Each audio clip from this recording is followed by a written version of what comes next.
கர்த்தரும் இரட்சகருமாய் இருக்கிற இயேசு கிறிஸ்து நீதி நேர்ச்சை என்ப நாமத்தினாலே மகிமை டிவி நேயர்களை அன்புடன் வாழ்த்துகிறேன். எழுப்புதலின் சத்த நிகழ்ச்சியின் வாயிலாக உங்களை சந்திப்பதிலே மிகுந்த மகிழ்ச்சி அடைகிறேன். இந்த நாளிலும் சிந்திக்கும்படியாக தெரிந்து கொள்ளப்பட்ட வேத பகுதி லூக்கா 19ஆம் அதிகாரம் 41-42 வசனத்தை தியானிக்கலாம்.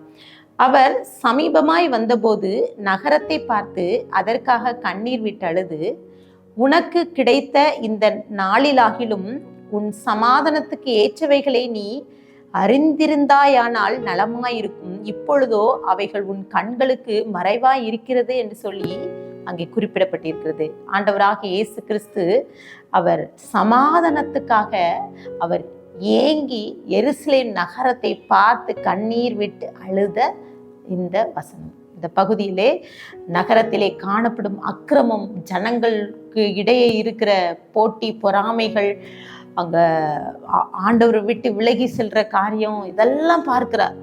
அப்போ எருசலேம் நகரத்துல ஜனங்கள் இப்படி இருக்கிறார்களே, ஜனங்கள் மனம் போன போக்கிலே சென்று கொண்டிருக்கிறார்களே என்று சொல்லி அவர் கண்ணீர் விட்டு அழுகிறார். கண்ணீர் இன்றைக்கு ஆண்டவராகிய இயேசு கிறிஸ்துவின் கண்ணீர். அந்த கண்ணீர் எப்படிப்பட்டவைகளா இருக்கு? சமாதானம் அற்று போன இஸ்ரவேல் ஜனங்களை பார்த்து கண்ணீர் விடுகிறார். அதுவும் ஆண்டவர் ஆகிய இயேசு கிறிஸ்து வேதாகமத்துல 800 இடத்துல அவர் கண்ணீர் விடுகிறதை நாம் கேட்கலாம். அங்க லாசரு மரித்த போது அவர் கண்ணீர் விட்டார். அங்க இருக்கிற யூதர்கள்லாம் பார்த்து சொல்றாங்க, ஆண்டவர் இவர் எவ்வளவாய் அன்பு கூர்ந்தார் இந்த குடும்பத்தை சொல்லி பாருங்க. அங்க லாசரு, மார்த்தாள், மரியாள் அவர்கள் சொல்றாங்க ஆண்டவரை பார்த்து, ஆண்டவரே நீங்க இங்க இருந்திருந்தா என் சகோதரன் உயிரோடு இருந்திருப்பானேன்னு சொல்லி கேட்குறாங்க. அப்போ அந்த சகோதரன் லாசரு அவன் மரித்தான், 4 நாள் ஆயிட்டு. அப்போ கர்த்தர் சொல்ற, நீ விசுவாசித்தால் தேவனுடைய மகிமையாய் காண்பாய் என்று நான் சொல்லவில்லையா? நீ விசுவாசிக்கலையான்னு கேட்குறேன். இன்னைக்கு நிறைய நேரத்துல சமாதானம் இல்லை. இந்த லாசரு இழப்பின் நிமித்தம் மார்த்தாள், மரியாள் அவர்கள் குடும்பத்துக்குள்ள சமாதானம் இல்லை. கர்த்தர் கண்ணீர் விட்டு அழுகிறார். இன்றைக்கு அநேக இடங்கள்ல நேரங்கள்ல சமாதானம் இல்லை. உலக நாடுகளை நீங்க எடுத்துக்கொண்டால் அங்கே பாருங்க, யுத்தத்தின் செய்திகள் எல்லாம் நம்ம பார்க்குறோம். யுத்தம், ஒவ்வொரு நாடுகளுக்குள்ள, வளைகுடா நாடுகளுக்குள்ளாக நடக்கிற யுத்தங்கள், போர், பதற்றங்கள், ஆயிரக்கணக்கான ஜனங்கள் மடிந்து விட்டாங்க. ஜனங்கள் கதறி அழுது கொண்டு இருக்கிறாங்க. அவ்வளோ போராட்டம் இன்னைக்கு கடைசி காலத்துக்குள்ள இருக்கும். இங்கே வேதத்துல குறிப்பிடப்பட்டிருக்குல்ல, மத்தேயுலாம் அங்க யுத்தத்தின் செய்திகளையும் கேட்பீர்கள். அதெல்லாம் அது அழிவுக்கு ஆரம்பம் தான் சொல்றாங்க. இன்றைக்கு எவ்வளவு வேணும் நாம் ஆண்டவர் சமூகத்துல உட்கார்ந்து நம்ம சமாதானமா இருக்கும். இன்றைக்கு சமாதானம் இல்லைங்க. குடும்பங்கள்ல சமாதானம் இல்லை, இழப்பு நிமித்தம் சமாதானம் இல்லை. பாருங்க, அக்கிரமம் பெருகிட்டு கர்த்தர் கண்ணீர் வடித்து கொண்டிருக்கிறார். எருசலேம் நகரத்தை பார்த்து அவர் கண்ணீர் விட்டது போல இன்றைக்கு உங்களையும் என்னையும் பார்த்து அவர் கதறி கொண்டிருக்கிறார். பாருங்க, சமாதானம். இன்னைக்கு சமாதானத்துக்காக என்னென்னமோ காரியம் செய்கிறோம். இங்கே டாமிங்கோங்கிற இடத்துல பேட்ரிக்ஸ் என்ற ஒரு மனிதன், அவன் உலகத்திற்கு நான் சமாதானத்தை கொண்டு வரப்போகிறேன் என்று சொல்லி 1973ஆம் ஆண்டு 30ஆம் தேதி ஜனவரி மாதம் அவர் ஒரு காரியத்தை பேசுகிறார். அவர், நான் சிலுவையிலே 48 மணி நேரம் நான் சிலுவையிலே நான் தொங்கப்பட்டு ஜனங்களுக்காக, தேசத்துல நான் சமாதானத்தை கொண்டு வருவதற்காக நான் சிலுவையிலே அறையப் போகிறேன்னு சொல்லி தன்னை அர்ப்பணிக்கிறான்.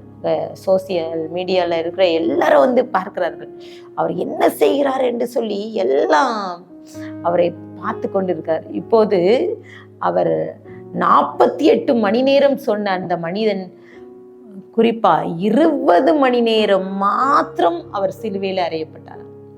அங்கே இருக்கிற எல்லாரும் பார்த்து சொல்றாங்க, அந்த மனுஷனை பார்த்து அவர் சொன்னாங்க, சமாதானத்துக்கான சிலுவை பாடு சீக்கிரம் விழுந்து விட்டதுன்னு சொன்னாங்க. இன்றைக்கு நினைக்கிறோம் இயேசுவை போல சமாதானத்தை நம்ம கொண்டு வந்துடலாம்னு நினைக்கிறோம். முடியவே முடியாது. இன்றைக்கு அநேக இடங்கள்ல பணம் இருக்கு, பதவி இருக்கு, புகழ் இருக்குது, எல்லாம் இருக்குது. ஆனால் நிம்மதி இல்லை, சமாதானம் இல்லை. இன்றைக்கு எத்தனை குடும்பங்கள்ல நிம்மதி இல்லாதபடி, சமாதானம் இல்லாதபடி இருக்கிறாங்க. வேதத்துல அநேக இடங்கள்ல சமாதானத்தை குறித்து ஆண்டவராக இயேசு கிறிஸ்து சமாதானம் பிரபு என்று சொல்ற அவர்தான் சமாதானம் நமக்கு கொண்டு வருகிற தேவன். உலக நாடுகள்ல சமாதானம் இல்லைன்னா என்ன செய்வாங்கன்னா சமாதான பேச்சுவார்த்தையை நடத்துவாங்க. ஒரு நாடுகளுக்குள்ளாக, 2 நாடுகளுக்குள்ளாக சமாதான பேச்சுவார்த்தை. இன்னும் சென்று சொன்னா சமாதான உடன்படிக்கைன்னு சொல்லுவாங்க, இல்லைன்னா சமாதான ஓட்டம். இப்படி சமாதானத்துக்காக ஏதோ ஒண்ணு செய்வார்கள் பாருங்க. சமாதானம் கைவிடப்பட்டது, அப்படி ஏதாவது ஒரு காரியம் நடந்துட்டே இருக்கும். உலக நாடுகள்ல நிறைய காரியங்களை கேட்கிறோம், போர் காரியங்கள். சமாதானத்தை எவ்வளோ வேணும் அவர்கள் முயற்சி செய்தும் அது சில நேரங்கள்ல அது கிடைப்பதில்லை. அநேக நாடுகள்லாம் இப்போது அநேக நாடுகள்ல போர் பதற்றத்தினால வேலை இல்லாம அநேகர் சமாதானத்தை இழந்து, நிம்மதி இழந்து, சிலர் குடும்பத்தை இழந்து இருக்காங்க. இன்றைக்கு கர்த்தர் சமாதானத்தின் தேவன் நம்ம கூட இருக்கிறார். இந்த சமாதானத்தை, மெய் சமாதானத்தை நமக்கு தருவார். பாருங்க, ஒரு சமயம் ஆபிரகாம் லிங்கன் அவர் வழக்கறிஞரா இருந்தபோது அவரை ஒரு மனிதர் சந்திக்க வருகிறார். அப்பொழுது அவர் சொல்றார், எனக்கு ஒரு வழக்கு தொடுக்கணும் ஒரு மனிதன் மேல. இப்படி காரியங்கள்லாம் பேசி கொண்டிருக்கும் போது ஆபிரகாம் லிங்கன் கவனித்து பார்க்கிறார். அவர் யாரை குறித்து பேசுகிறாரோ வழக்கு போடணும்னு சொல்லிட்டு அந்த மனிதன் ஆபிரகாமுக்கு லிங்கன் வீட்டிற்கு வருகிறார். அப்போது இவர் என்ன செய்கிறார்னா, இந்த மனிதனை ஒரு அறைக்குள்ளாக வைத்து பூட்டிவிட்டு வந்துவிட்டார். வந்துட்டு மீண்டும் இவருக்கு வழக்கு தொடரணும் நபரை அழைத்து கொண்டு அதே அறையிலே வைத்து விட்டு பூட்டி விட்டு சென்று விட்டார். அப்பொழுது 2 மனிதர்களும் பேசுறாங்க பாருங்க. தெரியாம இங்க வந்துட்டேன்னு சொல்லிட்டு 2 பேரும் மோதிக்கொள்றாங்க, பேசிக்கொள்றாங்க. பேசிட்டு கடைசியில ஆபிரகாம் லிங்கன் வருகிறார். 2 பேருமாக வந்திருக்கீங்க, இப்பொழுது என்ன வழக்கு தொடரலாம் என்று சொல்லி கேட்கிறார். அப்போ அவர்கள், நாங்க சமாதானமாக பேசி முடித்து விட்டோம் என்று சொல்கிறார். ஆபிரகாம் லிங்கனுக்கு ஆச்சரியம் தாங்க முடியல. என்னன்னா, அவர்கள் ஆபிரகாம் லிங்கனை, இது ஒரு மடையன்கிட்ட போயிட்டு நான் இந்த வழக்கு பதிய வந்திருக்கேன் பாரு, வேற எங்கேயாவது போகணும்னு சொல்லிட்டு சண்டை போட்டுட்டு இருந்தாங்க. இப்போ அவங்க என்னன்னா 2 பேருமே சேர்ந்து சமாதானமாகி கொண்டார்களேன்னு சொல்லி ஆச்சரியப்பட்டார்கள். இன்றைக்கு சமாதானம் பண்ணுகிறவர்கள் பாக்கியவான்கள். வேதம் சொல்லுது, அவர்கள் பாருங்க ஆண்டவருடைய பிள்ளைகள் எனப்படுவார்கள். அங்க மத்தேயு 5:9 குறிப்பிடப்பட்டிருக்குது. இன்னும் வேதத்துல ஆவியின் கனிகள்ல ஒன்று சமாதானம். இன்றைக்கு எத்தனை குடும்பங்கள்ல சமாதானம் இல்லை, சமாதானம் இல்லாம இருக்கிறோம். பாருங்க, இயேசுவும் கூட கண்ணீர் விட்டு அழுகிறார். ஏன்னா எருசலேம் நகரத்தார் சமாதானம் இல்லாமல் இருக்கிறார்கள். சமாதானம் இல்லைங்க. இன்றைக்கு ஒரு கர்நாடக மாநிலத்துல நடந்த ஒரு உண்மை சம்பவம் என்னன்னா, ஒரு பிச்சை எடுக்கிற பிச்சைக்காரி, அவள் தினந்தோறும் அவள் வழக்கத்தின்படி அந்த ஒரு நாற்சந்தியில உட்கார்ந்து பிச்சை எடுப்பாள். ஒவ்வொரு நாளும் எடுப்பாள். திடீர்னு என்று அவள் மரித்து விடுகிறாள். அவள் மரிப்பதற்கு முன்பதாக தன் மகளிடம் ஒரு பைய கொடுக்குறாள். இப்போ அந்த பையில ஃபுல்லா காகிதமா இருக்கு. மகள் ஒவ்வொன்றாக எடுத்து பார்க்கிறார். அங்கே ஒரு பேங்க் புக் இருக்குது. அதை எடுத்து பார்க்கும்போது பாருங்க, பல லட்சக்கணக்கான பணம் அங்கே அந்த பிச்சைக்காரி போட்டு வைத்திருக்கிறார். பாருங்க, ரொம்ப அந்த மகள் பார்க்குறா, எங்க அம்மா இவ்வளோ பணம் வச்சும் கடைசி வரைக்கும் நிம்மதி இல்லாம பிச்சை எடுத்தே மறித்து விட்டார்களேன்னு கதறினான். இன்றைக்கு எவ்வளோ வீடு இருக்கும் இருந்தும் சில நேரங்கள் பணக்கார பிச்சைக்காரர்கள், சிலர் பணக்கார பிச்சைக்காரன்னா பணம் இருக்கும் ஆனால் செலவழிக்க மாட்டாங்க. சிலர் பார்த்தீங்கன்னா ஊதாரிகளாக இருப்பாங்க. சிலர் ஒன்றுமே இருக்காது, நிம்மதியாக இருப்பாங்க. சிலர் கட்டுக்கட்டா பணம் வச்சுருப்பாங்க, அவர்களால் செலவழிக்க மனம் இருக்காது. இந்த பிச்சைக்காரி பாருங்க, இவ்வளோ சேர்த்து வைத்தாள், ஆனால் அவள் அனுபவிக்கவில்லை. ஏன்னா ஒரு பழமொழி சொல்லுவாங்க, சிக்கனம் வீட்டையும் சேமிப்பு நாட்டையும் காப்பான்னு சொல்லுவாங்க. ஆனால் அந்த பிச்சைக்காரி அவள் சிக்கனமாக சேர்த்து வச்சு அவள் வீட்டையும் காப்பாற்ற முடியல, நாட்டையும் அவள் காக்க முடியல. அந்த அளவுக்கு அவள் வாழ்க்கை போய்விட்டது. இன்றைக்கு எத்தனை பேர் நம்ம இருக்கோம், அநேக காரியங்கள் நம்மகிட்ட இருக்கு, பணம் இருக்கு, வசதி இருக்கு, புகழ் இருக்கு, எல்லாம் இருக்கு. நம்ம என்ன யோசிக்கோம்னா, இதெல்லாம் இருந்தா நான் சமாதானமா இருக்கேன், பீஸ்ஃபுல்லா இருப்பேன் அப்படின்னு நினைக்கிறோம். ஒரு வேலை கிடைச்சிட்டா நான் நிம்மதியா இருப்பேன். சிலர் பார்த்தீங்கன்னா அந்த கடனை மட்டும் அடைச்சிட்டா நான் ரொம்ப சந்தோஷமா இருப்பேன். பாருங்க, அந்த கடனை அடைச்ச பிறகு இன்னொரு பிரச்சனை. அப்படி பிரச்சனைக்கு மேல பிரச்சனையை வச்சுக்கொண்டு நம்ம சமாதானத்தை இழந்து நிற்கிறோம். சிலர் குடும்பங்கள் வாழ்றதே பிரச்சனை. சிலர் பார்த்தீங்கன்னா பாருங்க, நம்ம பணம் இருந்தும், பதவி புகழ் இருந்தும் நிம்மதி இல்லை. வேதாகமத்திலையும் இன்றைக்கு ஒரு ஈசாக்கை குறித்து நாம் தியானிக்க இருக்கிறோம். ஈசாக்குடைய வாழ்க்கையிலே நடந்த ஒரு சுவாரஸ்யமான காரியம் பாருங்க. ஈசாக்கு அவளுக்கு ரெபேக்காளை கர்த்தர் கொடுத்தார். ஜெபித்து கொடுத்த ஒரு வாழ்க்கை. எலியேசர் அவள் ஜெபித்து எப்படியாவது என்னுடைய ஆண்டவனுடைய மகனுக்கு நல்ல ஒரு பெண்ணை தேட வேண்டும் என்று எலியேசர் நேர் வழியாக சென்று ரெபேக்காள் பாருங்க, அவங்க சகோதரர்கள்லாம் கோடா கொடியாக பெருகுவா என்று வாழ்த்தி அனுப்பின ஒரு வாழ்க்கை துணை. சந்தோஷமா இருக்காங்க. அந்த ஆதியாகமத்துல நீங்க வாசித்து பார்த்தீங்கன்னா, ஆதியாகமம் 25 அங்க குறிப்பிடப்பட்டிருக்கிறது 22, 25, 22. அவள் கர்ப்பவதியாகி பிள்ளை ஒன்றோடு ஒன்று மோதிக்கொண்டு இருந்தன. அப்பொழுது அவள், அப்படியானால் எனக்கு எப்படியோ என்று சொல்லி கர்த்தரிடத்தில் விசாரிக்கும்படி போகிறாள். பாருங்க, ஈசாக்கு ரெபேக்காளுக்கு திருமணம் முடிஞ்சு சந்தோஷமா இருக்காங்க. ஆனா ரொம்ப வருஷமா குழந்தை இல்லை. ஜெபிக்கிறான் ஈசாக்கு. அப்போ அவங்களுக்கு ஆண்டவர் குழந்தை கொடுக்குறாங்க. கர்ப்பத்துக்குள்ள 2 பிள்ளைகள் மோதி கொள்றாங்க. அப்போ அவர்கள் அந்த பிறப்பிலே அங்க உள்ளுக்கு போர் நடக்குது. பிறந்த பிறகு பாருங்க, ஏசா யாக்கோபு அவள் பத்தி எல்லாருக்கும் தெரியும். பாருங்க, வஞ்சிக்கிற காரியம் இங்க சகோதரனுக்குள்ளத இவன் எடுக்கிறது. பாருங்க, சேஷ்ட புத்திர பாகத்தை வித்துட்டான். எவ்வளோ இன்னசென்டா இருந்திருப்பான் ஏசா. என்னெல்லாம் யாக்கோபு கேட்கறான்னு அத்தனையும் கொடுத்துட்டான். கடைசியில ஆசீர்வாதம் இல்லாம அழுதான். ஆனா அந்த குடும்பத்துல ஒரு பெரிய பிரச்சனை வருது. அது வரைக்கும் அவங்க நல்லபடியா போயிட்டு இருந்து, அப்பா ஏசாவுக்கும் ஈசாக்கு ஏசா மேலையும் ரெபேக்காள் யாக்கோபு மேலையும் ரொம்ப அன்னிய ஐக்கியமா சந்தோஷமா போயிட்டு இருந்து. ஆனால் அங்கே ஒரு பிரச்சனை வருது. அங்க பிரிவினை வந்துட்டு. இப்போ ஏசா ஒரு வார்த்தை சொல்லுவான், என்னுடைய தகப்பன் என்னைக்கு அவர் காலம் முடியுதோ அப்பொழுது யாக்கோபை நான் தீர்த்து கட்டுவேன்னு சொல்லி பிரச்சனை அங்கதான் ஆரம்பிக்குது. யாக்கோபு ஓடுகிறான், சமாதானம் இல்லாம ஓடுகிறான்.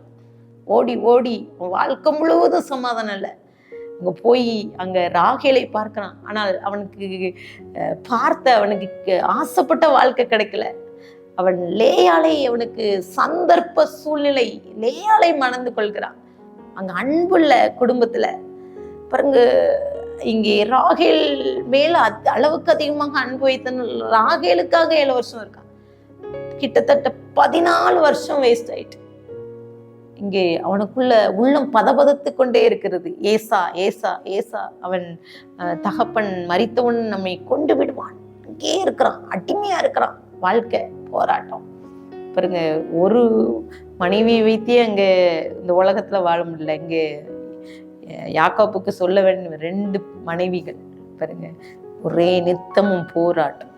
என்ன நடக்குன்னா, ராகேல் லேயாள், அங்க லேயாளுக்கு குழந்தை இருக்கு, ராகேலுக்கோ குழந்தை இல்லை. அங்க ஒரு பெரிய பூகம்பம் வெடிக்குது. மிகவும் நேசித்த மனைவி அங்க அவரோடு பேசுகிறார்.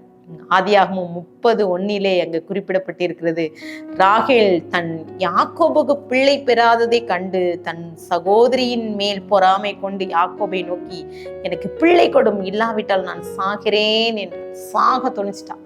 அவளால முடியல. நித்தம் அவங்களுக்கு போராட்டம், பிரச்சனை, சமாதானம் இல்லை. அப்போ இருக்கிற சூழ்நிலையில பார்த்தீங்கன்னா, அந்த குடும்பத்துக்குள்ள சமாதானம். இன்றைக்கு யாக்கோபுடைய குடும்பத்தை போல, ஈசாக்கு, ரெபேக்காள், ஏசா, யாக்கோபு குடும்பத்தை போல எத்தனை குடும்பங்கள்ல பிரச்சனை பாருங்க. குழந்தை இல்லாதபடிக்கு இந்த சகோதரருக்குள்ள, சகோதரிக்குள்ள, குடும்பத்துக்குள்ள சண்டைகள், பிரிவினைகள் பாருங்க. சின்ன சின்ன காரியங்களுக்கு ஆசீர்வாதத்தை எப்படியாவது சம்பாதிக்கணும், யாரை வஞ்சித்தாவது சம்பாதிக்கணும். ரெபெக்காள் அப்படிதான். யாக்கோபுக்கு ஆசீர்வாதத்தை கொண்டு வரேன்னு சொல்லி அவன் தவறான பாதையில இது பண்றான். ஆண்டுகிட்ட விசாரிக்கிறான். அப்போ இளையவன் அவன் மூத்தவனை குறித்து அங்க குறிப்பிடப்பட்டிருக்காங்க. அங்க ஆதியாகமம் 25:23 குறிப்பிடப்பட்டு இருக்கிறது. அதற்கு கர்த்தர் 2 ஜாதிகள் உன் கற்பத்தில் உண்டாயிருக்கும், 2 விதமான ஜனங்கள் உன் வயிற்றிலிருந்து பிரியும், அவர்களில் ஒரு ஜனத்தார் மற்றொரு ஜனத்தாரை பார்க்கிலும் அவர் பலத்திருப்பார்கள், மூத்தவன் இளையவனை சேவிப்பான் என்று சொல்ல. அப்போ மூத்தவன் இளையவனை சேவிப்பான் அப்படிங்கிற ஒரு காரியம் அவனுக்கு தெரியுது. அப்போ அவனுக்குள்ள நிறைய சூழ்நிலைகள்லாம் ரெபெக்காள் மனதுல எப்படியாவது மூத்தவன் அங்க இளையவன் இவனுக்குள்ள ஆண்டவர் சொல்லியிருக்காரு. ஸோ அவன் ராங் ரூட்ல போயிட்டு தவறான காரியங்களை செய்ய. அப்போ மூத்தவன் இளையவனை சேவிப்பான். ஸோ சுதந்திரவாளி யாக்கோபு தான் சொல்லிட்டு அவளாகவே முடிவு பண்ணி சகோதரருக்குள்ள பிரிவினையை கொண்டு பாருங்க. அவன் ஓடுன இடத்துலயும் நிம்மதி இல்லை. ராகேல் அவ சண்டை போடுகிற காரியங்களை அங்க பார்க்கலாம். யாக்கோபு 30:2 அப்பொழுது யாக்கோபு ராகேலை மேல் கோபம் கொண்டு, தேவன் அல்லவா உன் கற்பத்தை அடைத்திருக்கிறார், நான் தேவனோ என்றார். லேயாள் ஒவ்வொரு குழந்தை பிறக்கிறத பார்த்து ராகேலுக்கு அங்க கோபம் வருது. அப்போ அந்த கற்பத்தை அடைத்து வைத்திருக்கிறது தேவன்லாம் நான்லன்னு சொல்லிட்டு இங்கே யாக்கோபு சொன்னதுனால அங்க ராகேலுக்கு நிம்மதி இல்லை, சமாதானம் இல்லை. ஆனால் லேயாளை கர்த்தர் ஆசீர்வதிக்கிறார். அவள் அற்பமாக எண்ணப்பட்டவள்.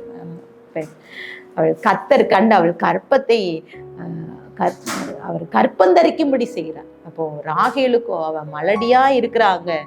ஒவ்வொரு பிள்ளைகள் பிறக்கிறாங்க.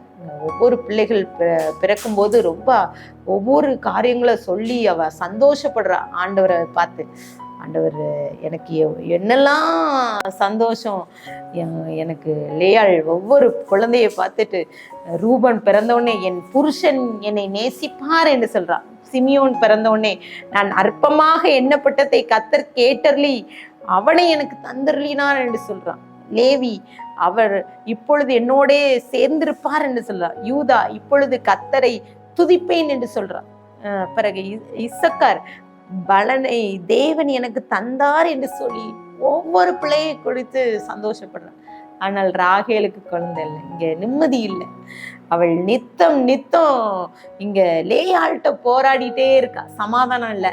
ஆனால் ஒரு நாள் அங்கே என்ன நடக்குதுன்னா, ரூபன் அவள் வயல்வெளியிலே நடந்து போயில தூதாயும் கனியை கண்டெடுத்துட்டு ஓடி கொண்டு வரான். அப்பொழுது ராகேல் லேயாள்கிட்ட போயிட்டு கேட்குறா, அந்த தூதாயும் கனி கொண்டு வா, எனக்கு வேணும் அப்படின்னு சொல்லி கேட்குறா. அப்பதான் பயங்கரமான சண்டை நடக்குது. ஆதியாகமம் 30:15 அதற்கு அவள், நீ என் புருஷனை எடுத்துக்கொண்டது அற்ப காரியமா, என் குமாரனுடைய தூதாயும் கனியையும் எடுத்துக்கொள்ள வேண்டுமா என்றார். புருஷனை எடுத்துக்கொண்டியே பாருங்க, அவ்வளோ கண்ட்ரோல் பண்ணி யாக்கோப லேயாள்கிட்ட போக விடாத அளவுக்கு கண்ட்ரோல் பண்ணி வைத்திருக்க. அவளுக்கு நிம்மதி இல்லை, சமாதானம் இல்லை. அவளுக்கு நிறைய பிள்ளைகள் இருக்கு, பிறந்து ஆண்டவர் கொடுத்துட்டே இருக்காது, எனக்கு ஒரு பிள்ளை இல்லைன்னு சொல்லிட்டு அவளுக்கு பொறாம, சொந்த சகோதரி மேல பொறாம. இப்போ லேயாள் கேட்குறான், என் பிள்ளை புருஷன் நீ எடுத்துட்டியா? அப்போ அவன் சொல்றான், இந்த தூதாயும் கனி எனக்கு தான், இன்னைக்கு ஒரு நாளும் என் கணவரை யாக்கோபை உனக்கு தர்றேன்னு சொல்லியிருக்கான். இந்த கனிக்காக அங்க கர்த்தர் எவ்வளோ ஆச்சரியமா அந்த லேயாளை நடத்துறா. லேயாள் அங்க குறிப்பிடப்பட்டிருக்குது. அவள் அழகா சொல்றா, அந்த ஒரு நாள் யாக்கோபோடே அவள் சென்றபோது அவளுக்கு அவள் கற்பந்தரிக்கும்படி கர்த்தர் செய்கிறார்.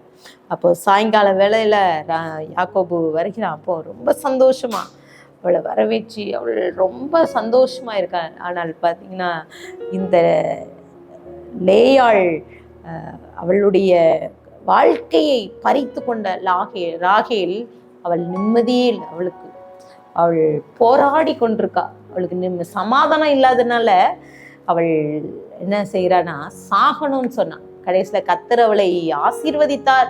அவளுக்கு அவளுடைய வாழ்க்கையில 2 குமாரரை கொடுக்கிறாரு. அங்க யோசேப்பு பென்யமீனை கொடுக்கிறார். ஆனால் இறுதி வரை அவள் தன்னுடைய கணவரோடு அவள் வாழல. அவள் வனாந்திரத்திலே அவள் சொன்னது போல சாகணும்னு சொன்னது போல அவள் வாழ்க்கை பாதியிலே முடிந்து விட்டது. ஆனால் லேயாளோ அவள் கடைசி வரைக்கும் சந்தோஷமாக அவள் வாழ்க்கை நிம்மதியா இருந்த காரணம் அவள் கர்த்தரை சார்ந்து கொண்டாள். பிரியமானவர்களே, இன்றைக்கு அநேக நேரங்கள்ல நம்ம ஆண்டவரை மறந்துடுறோம், ஆண்டவருடைய வார்த்தையை மறந்துடுறோம். பாருங்க, சமாதானத்துக்காக ஓடிட்டு இருக்கோம். அநேக நேரங்கள்ல சமாதானம் இல்லை நம்ம குடும்பங்கள்ல. இந்த யாக்கோபு ஏசா அந்த விஷயத்துல பாத்தீங்கன்னா அவனுக்கு இன்னும் ஏசா மேல மன வேதனை வருகிறது. ஏன்னா இவ்வளோ இருக்குது, 2 பரிவாரங்கள் இருக்குது. இப்பொழுது லாபானுடைய முகம் வேறுபடுகிறது. தன்னுடைய வீட்டில் உள்ள பிரச்சனை நிமித்தம் மாமனை தேடி வர மாமன் ரொம்ப அழகா அரவணைச்சு ஏற்றுக்கொண்ட மாமன் அவனுடைய முகம் வேறுபடுகிறது. இப்போது இவனுக்குள்ள கோபம் வருது. அந்த லாபானுக்கும் யாக்கோபுக்கும் மனஸ்தாபங்கள். இப்போது எல்லாத்தையும் தூக்கி கொண்டு தன் தகப்பன் வீட்டிற்கு செல்கிறான். ஆனால் மனதுக்குள்ள ஒரு பயம், எங்க ஏசா கொஞ்சம் விடுவானோண்டு முழுவதும் போராடுறான்.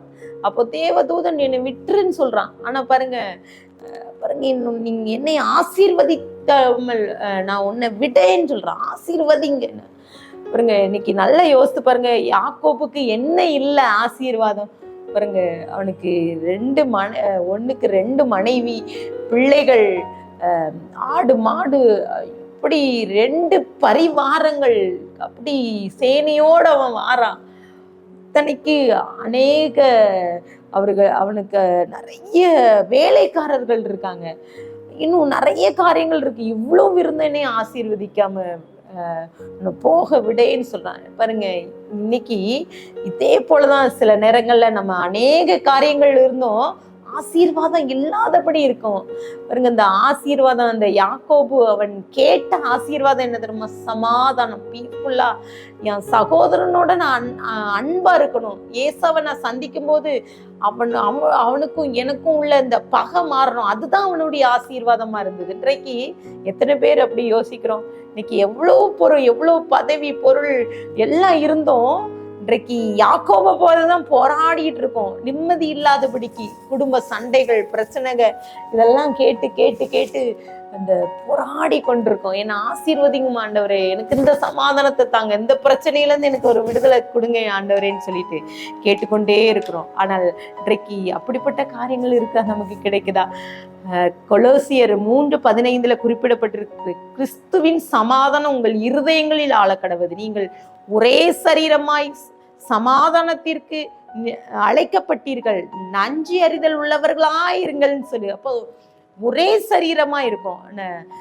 எப்படின்னா சமாதானத்திற்கு கர்த்தர் நம்மை அழைக்கிறார். சமாதானம் பாருங்க, சந்திரனில் முதல்ல இறங்கிய அமெரிக்க விண்வெளி வீரர்கள், அப்போலோ 2 விண்கலம் அங்கே போய் இறங்கும்போது அங்கே ஆம்ஸ்ட்ராங் அவர்கள் அந்த வீரர்கள் போய் இறங்கி ஒரு வாசகத்தை அங்கே வைக்கிறார்கள்.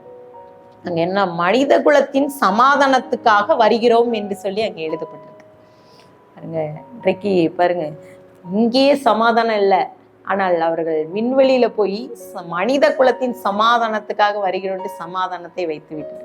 ஆனால் ஆண்டவராக இயேசு கிறிஸ்து அவர் எப்படி வந்தானா, சமாதானக்காரனரா நமக்காக இந்த உலகத்திற்கு அவர் பார்த்தீங்கன்னா, ஆண்டவராக இயேசு கிறிஸ்து மனிதருடைய சமாதானத்துக்காக பரலோகத்திலிருந்து பூமிக்கு வருகிறார்.